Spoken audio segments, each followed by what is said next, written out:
Hello everyone, today I'm going to show you how to add and manage your labels in your cards on Trello. So let's begin.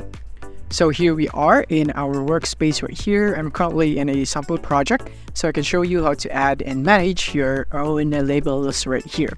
So as you can see, we have a couple labels right here, the Trello tip, design team, one more step, and so on. So there is another way that you can hide this right here. So in case that you are seeing like this one right here, all you have to do is click on that color right there, and it would reveal this right here, or vice versa if you'd want to hide it right there.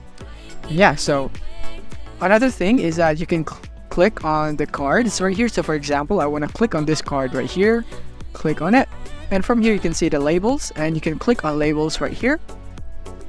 And from here you can see the labels available from here, and you can edit or you can just create a new label. So let's go click on create a new label, and for this one is, let's say this is a new task, maybe it's just like that, and you want to select the color, so maybe it's pink, create right there. And once you're done, then you can just click, make sure it's checked right here so that it would appear right here, or if you don't want to, then leave it unchecked. And let's say I only want this one to appear, so I'm just gonna remove it right there. So yeah, I'm gonna uncheck the rest. And there is also another cool tip if you need a color blind feature.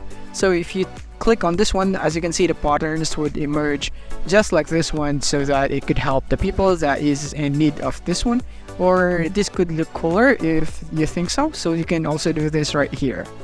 And yeah, that is basically how you add or manage your labels right here. And yeah, that is it for this video. Thank you for watching. If this video helped you out, don't forget to hit the like button and subscribe button so that you won't miss our future updates.